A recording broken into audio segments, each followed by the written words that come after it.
Every year as the Torah comes to a close of the second of the 5 books of Moshe, known as Shmot or names, but really Exodus, it brings us into the tabernacle story, the story of the Mishkan, the portable presence in the desert. The Torah dedicates no less than 4 full parshiyot to talking about the sanctuary. The detailed directions given by God to Moses and the people. And given that amount of textual territory has been given to the tabernacle, the significance of the project can't be underestimated. And yet, as I've said here in the past, we're one to follow the flow of the narrative from Genesis to Exodus, from Canaan to Egypt, from the patriarchal families that descend to enslavement to the nation that arose to freedom through the waters of Yam Suf, the Reed Sea. One would not likely have seen it coming. Sure, the revelation at Sinai was foreshadowed in the Torah when Moses says to Pharaoh, we're going to worship on that mountain. And it also makes sense. We were slaves, and now we get directions on how to live a holy life. But what gives with the Mishkan? Like, what's up with the tabernacle? What's the narrative motive? What is the possible theme line? They're at Sinai, and out of nowhere, build a tabernacle. Okay, that's interesting. And not only is it interesting, but it takes up the entirety of the last half of the second book, which deals with slavery and liberation and the story of our people's redemption, and then the tabernacle. It doesn't fit. What's the tabernacle got to do with Exodus? Okay. Some have said that the tabernacle's purpose is to be kind of a miniature Sinai, almost like a souvenir. Once they left Sinai, they had to bring the tabernacle with them. Maybe more profoundly, it's the moment or the locus of revelation happens at Sinai so intensely and so they're enjoined, like to bring it with them into their lives, into their future. Okay. There are some commentators who say that the tabernacle's purpose is a concession to the Israelites' need for something more concrete than an abstract God whose voice they heard at Sinai. They needed something to hold on to. And instead of making golden calves, maybe we'll give them a golden altar. Great. But in this week's Torah reading, we're offered a bit of a deeper look, I think, into the raison d'etre of the Mishkan. And now, it has always held a bigger purpose in our goal to live a holy life.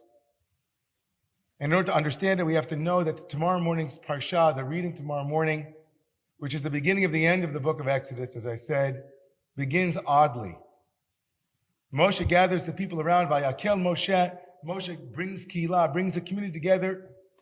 And if you're reading the first verse tomorrow morning, you're thinking he's bringing them together to say, okay, now that we have all the directions, and now that we know exactly what to do, we're about to do it, everybody. That's why he's bringing it together, but the Torah doesn't say that. Moses brings the people together to talk about the construction of the tabernacle and then begins with Shabbat. It begins with Shabbat. We interrupt the absolute dedication and construction of the tabernacle to give you verses on what it is to keep Shabbat. Make sure you don't burn any fire in your settlements and where you live. Moshe gives them Shabbat. How are we to understand this strange opening? The rabbis of the Talmud understand this, that this is the classic example of the categories of forbidden work on Shabbat in the future are all based in the categories of permitted work in the tabernacle. Isn't that obvious to all of you? I know all of you are thinking, wow, I would have come up with that also. Like, yeah. From here we see the 39 categories of law that are definitionally part of what it was to build the Mishkan. Those become the categories of work that we're not supposed to do on Shabbat. Okay. Works. I think it's something else. I think Shabbat's placement at the very beginning of the end of the building of the Mishkan tells us something about the nature of Shabbat, the nature of building a Mishkan, and fundamentally and lastly about what it is to leave Egypt once and for all. Vayitzav Moshe vayaviru kol b'machaneh. And Moses commanded and said, let a voice go out into the camp. Ish v'isha, woman and man, al ya'asu od melacha.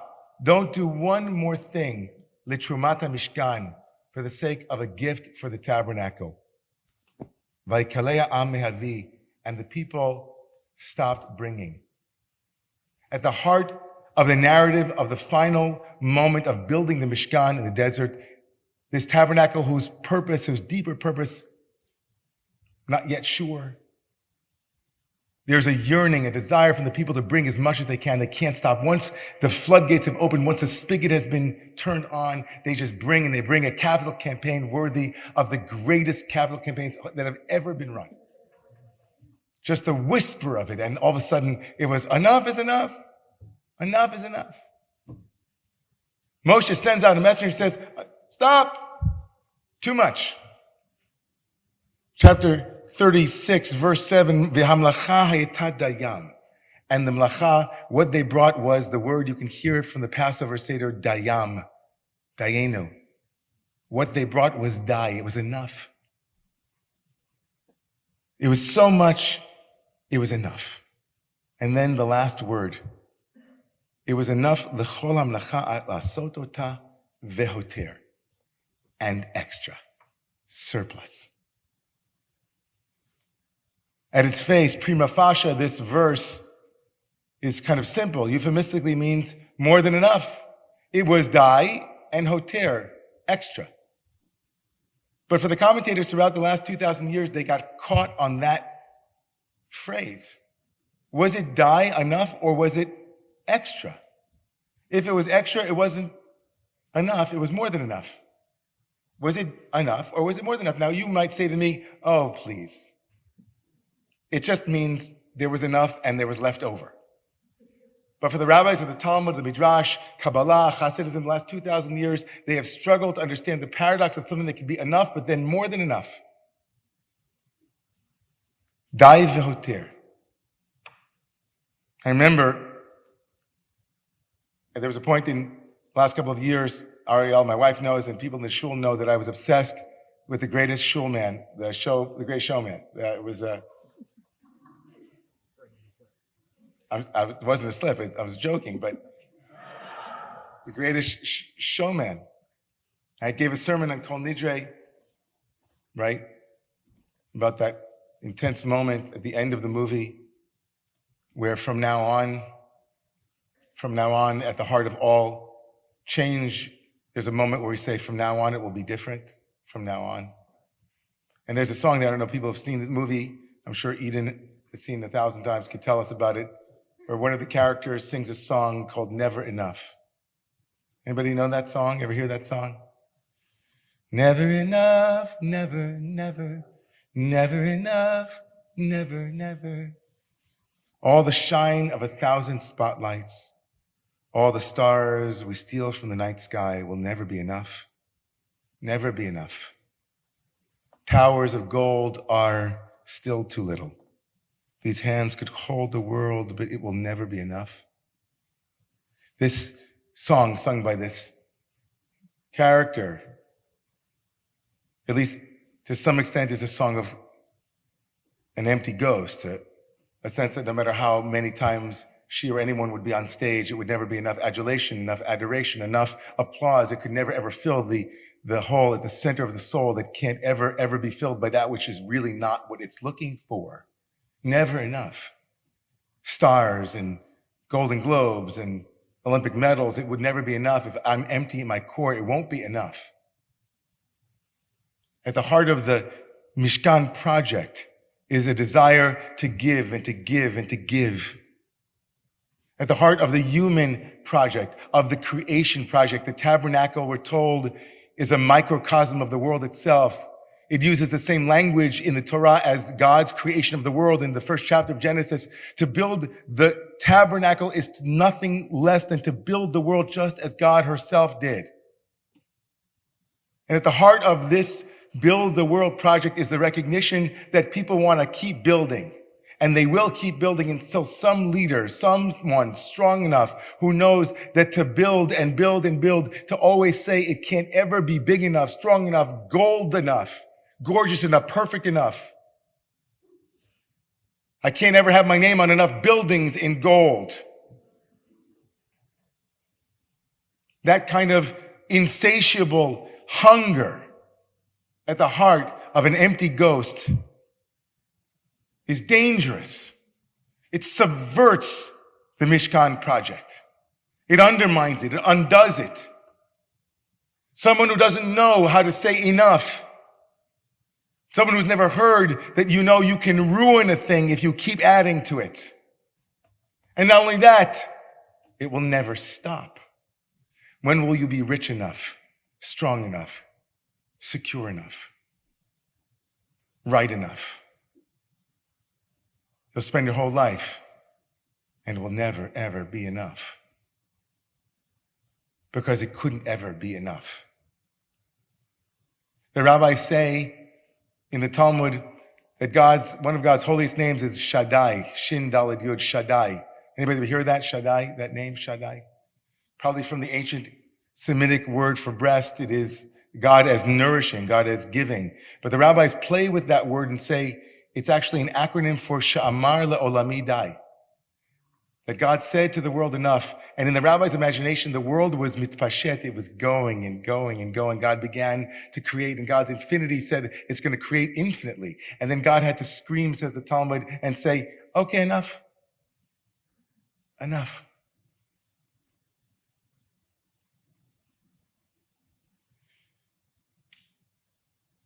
Shabbat is that day when we say we've had enough.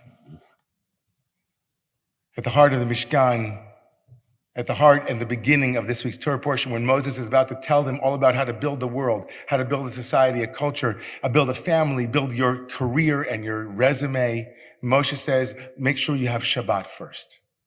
Because if you have Shabbat at the heart of your life, the principle of Shabbat that says what you have when Shabbat comes in on Friday night, that's what you have when Shabbat goes out on Saturday night. You're not hoarding on Shabbat. You're not asking for more on Shabbat. You're not buying and building. You're focusing on the things that you want more of in your life that you should be amassing. Friends, family, stopping. That ambition can kill us. Or in Heschel's term, without Shabbat, if we don't turn from the works of creation, we only create work. And all of life becomes commodified. Everything is another moment for us to gather in and place on our infinite ladder towards nowhere.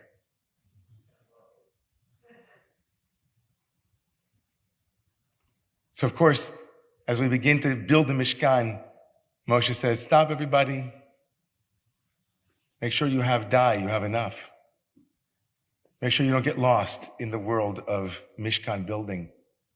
But sure, Mishkan building is key. Hoter, there is more.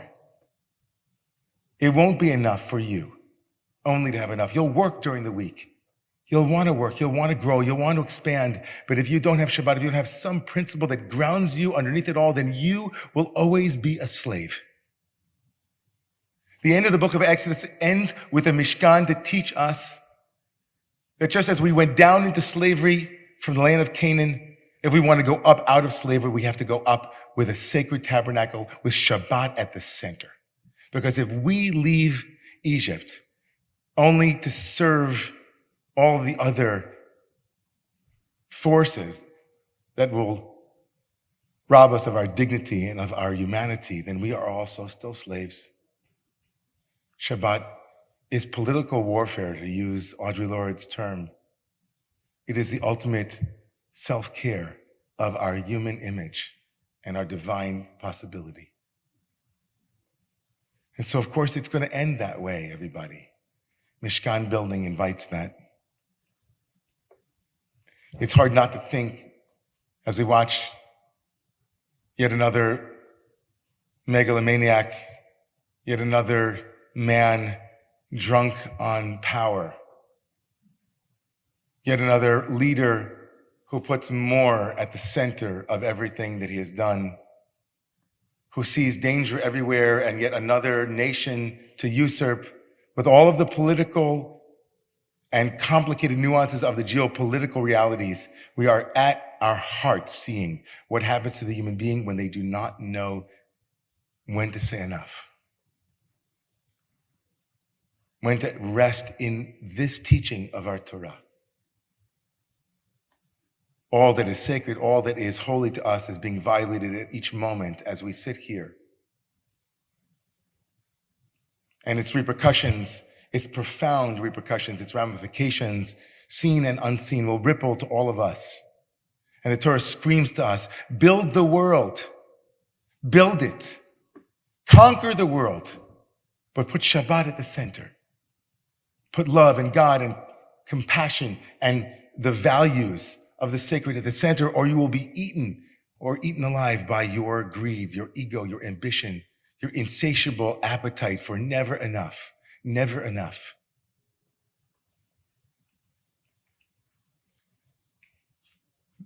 There's a Rebbe named Heschel, whom I just quoted, but his great-grandfather was also named Abraham Joshua Heschel. He was known as the Apter Rebbe, the Ohev Yisrael. And he said that when he came to this Dai V'Hoter, that it was enough and then there was lecture left over. He said, much of what I just told you. And then he added this.